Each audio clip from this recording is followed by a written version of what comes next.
Bonjour. Bonjour. Écoute, j'ai fait un rêve magnifique. Ah, ben alors. J'ai rêvé que j'étais partie en Inde avec toi. Ah bon? Ouais, sur les traces du Ramana Maharshi, tu sais, le grand maître, le grand maître de l'Advaita. Oui. Et que l'on marchait pieds nus autour de la montagne Arunachala. Ah, d'accord. Pas mal, hein? C'est un beau. Oui, c'est vrai que c'est un programme assez intéressant.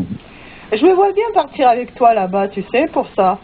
D'ailleurs, je me vois partir qu'avec toi, hein, parce que c'est pas l'Inde touristique, ni l'Inde New Age avec Goa, Saïd Baba, le gourou pochette surprise, ou celle des décapés du citron, mais vraiment l'Inde authentique, j'ai envie de découvrir. Et je pense qu'avec toi, je serais pas déçue, pour avoir déjà voyagé avec toi d'ailleurs. Depuis notre longue amitié, on a eu le temps de faire plusieurs voyages ensemble, et ça a toujours été super sympa. Donc voilà, mais bon, toi ça te branche pas trop apparemment, tu l'as déjà fait. Oui, parce que disons, moi j'ai pas une âme de touriste, ce qui veut dire qu'il faut qu'il y ait tout d'un coup il y a une opportunité, les choses se présentent, tu participes en fait on participe avec notre accord à notre destinée, voilà. Tout à fait. Et faire vouloir ceci, cela, c'est pas tellement mon truc. Moi, quand j'y suis allé, j'ai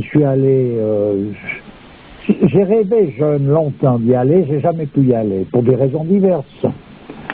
Peut-être qu'à une certaine époque de ma vie, j'aurais été là-bas pour faire comme tous les babas, et puis voilà, bon, donc ça m'était pas réservé comme ça n'allait pas.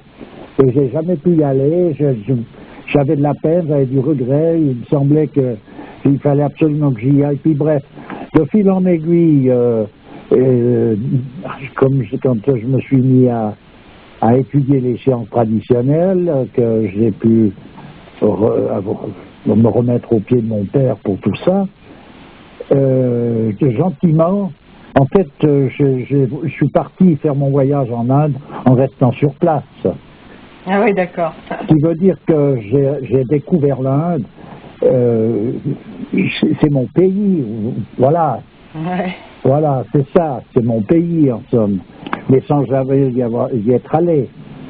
Ce qui veut dire que le jour où je suis allé, je suis simplement rentré chez moi, et il n'y a rien qui m'a choqué, impressionné. Oui, c'était exactement comme j'y voyais, dans tous les sens du terme, parce que je suis pas l'heure de la transformation.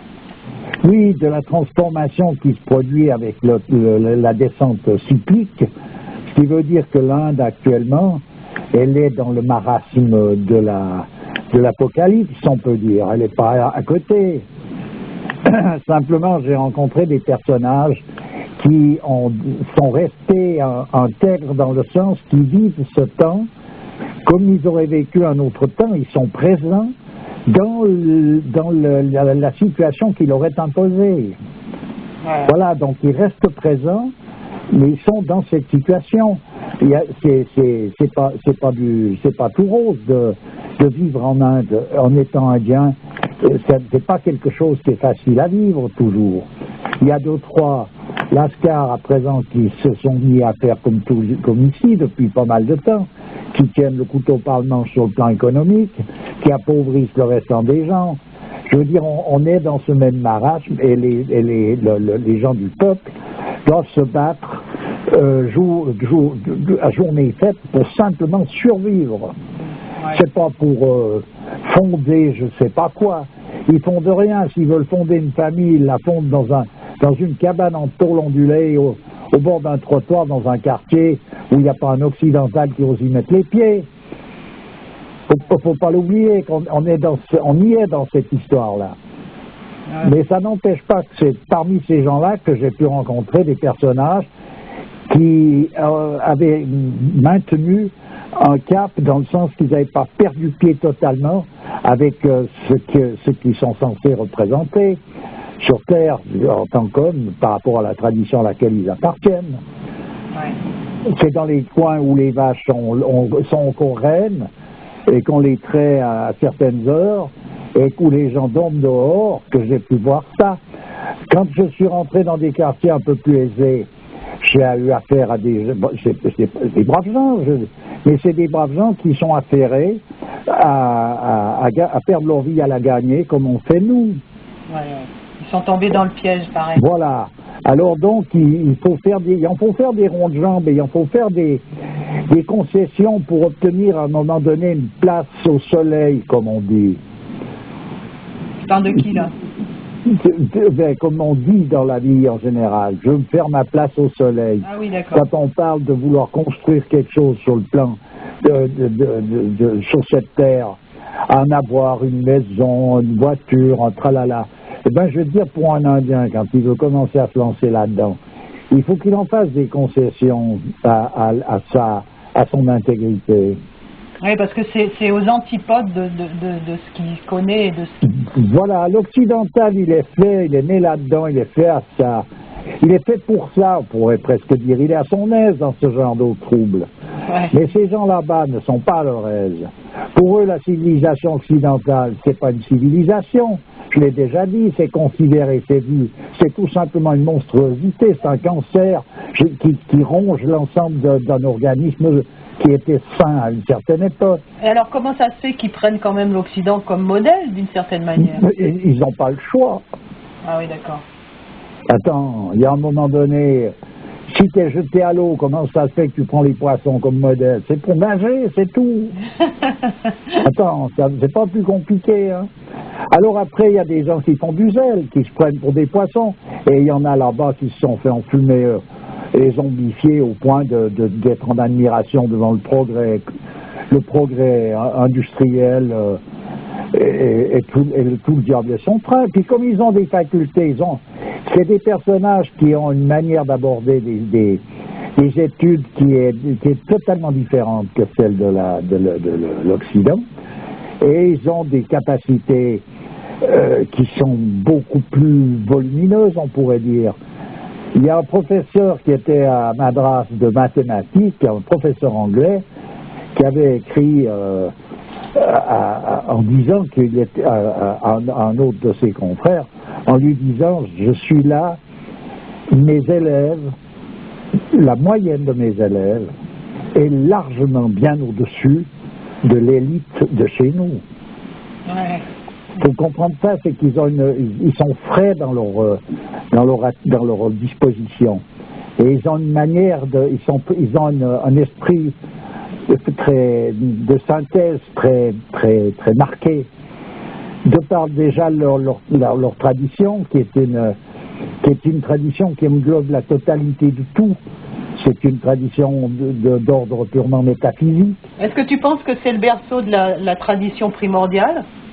C'est pas le berceau nécessairement, mais en tout cas, disons, je dirais qu'elle c'est une particularité qu'il faut. Ça ne disqualifie strictement rien aux autres traditions. Mais je veux dire que c'est une tradition qui, je laisse à chacun d'ailleurs le choix d'y pénétrer plus ou moins pour constater les choses. Oui, ça peut être la source des autres traditions, tu penses? Non, pas nécessairement. La source de toute tradition, elle est d'une une autre dimension. Elle vient directement du principe fondamental qui régit tout l'ensemble de l'univers. Oui, c'est ça. Oui. Donc tout vient de Dieu, on peut dire, si on veut parler dans le langage religieux, et il n'y a pas besoin de passer par je ne sais pas où pour emprunter je ne sais pas quelle histoire. Non, pas du tout. D'accord. En tout cas, moi, je te tends une perche. Hein. Moi, ça fait 3-4 ans que je te harcèle pour ça. Tu me dis à chaque fois, oui, quand ça se présentera. Et ben, oui, mais attends. Et ben là, ça se présente. J'ai fait un rêve prémonitoire. Ah, non, on verra bien. Et en ce moment, il y a aussi on dirait que ça pousse au portillon. Je connais des tas de gens qui veulent absolument aller en Inde, des gens qui y sont déjà allés, d'autres qui n'y sont pas encore allés. Ils veulent absolument y aller. Moi, je ne sais pas j'ai pas d'inquiétude particulière, c'est pas ça, c'est que je fais les choses selon des dispositions un peu différentes, voilà, c'est tout. Alors ça peut très bien faire que c'est comme ça. Moi, il pourrait y avoir une épidémie en Inde ou meurtrière, ou tout d'un coup, si je vais y aller, je vais y aller. Je vais pas m'occuper de l'épidémie. C'est pas ces problèmes-là qui vont me gêner, mais c'est qu'il faut que ce soit. Je vais pas. Faut que ce soit dans l'ordre des choses. Allez. Voilà, c'est tout.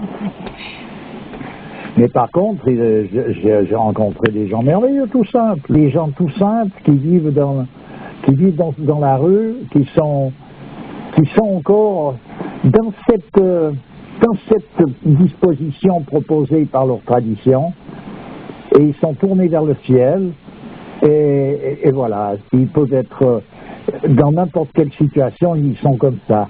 Eh bien, je vais te dire une chose, ces gens-là, ils font peur au restant du monde. Ah oui, c'est fou ça. Oui, parce que j'ai eu affaire à un Indien qui était un jeune type qui m'a pris en affection, il voulait tout le temps un peu autour de moi, et qui était, lui, il était commercial pour des machines agricoles, etc. On s'est retrouvés parachutés dans un hôtel un peu de quartier. Et après, comme il était toujours avec moi, je l'ai invité à manger, on va manger, il y a des tas de restaurants là-bas. Le restaurant, il n'a pas la même connotation qu'ici, c'est le lieu où tu vas manger, en somme, voilà. Et sinon si, mais ici, tu sors de chez toi pour aller manger au restaurant.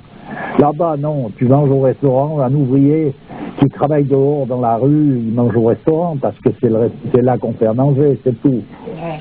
C'est pas du tout la même histoire. Il y a une histoire de praticité, tu veux dire. Voilà, c'est ça, il y a une histoire c'est pas réglé de la même manière. Eh bien, moi je passais tranquillement dans les quartiers où j'ai l'habitude, où je suis tranquille, je passe à n'importe quelle heure du jour et de la nuit. Lui, il était mal à l'aise et après il m'a dit, mais moi tout seul, j'ose pas passer par là, alors que moi, j'ose pas passer où lui passe, par contre. Ah oui.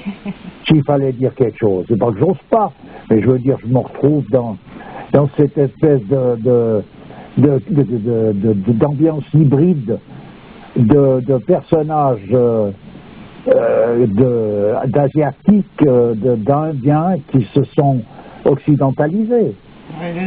Ceux-là, je les crains plus que ceux qui sont restés dans leur jus. Hein. Dans une espèce de frivolité. Ah, je veux dire, il y a quelque chose, c'est une dégradation. Ouais. Voilà, donc cette dégradation, elle se sent dans l'atmosphère. Ouais.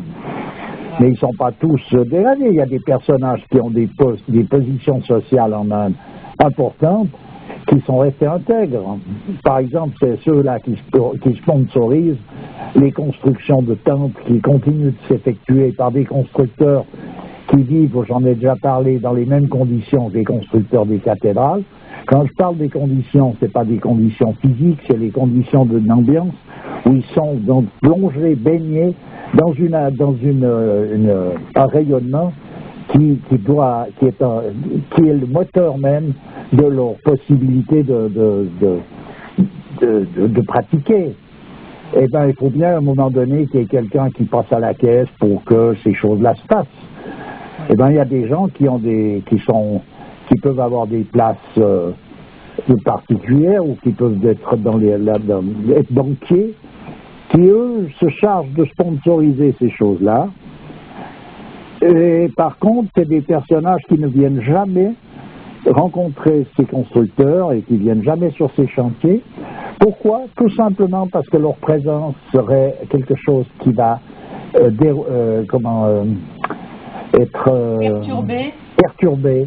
perturber l'atmosphère de ces constructeurs. En fait. Voilà. Eh bien, eux, ils le savent et ils n'y vont pas. Oui. Donc, ça veut dire qu'ils sont restés dans leur jus pour pouvoir en arriver là. Parce qu'ils savent dans quelle situation ils se trouvent et ils savent où il faut qu'ils aillent et où il ne faut pas qu'ils aillent.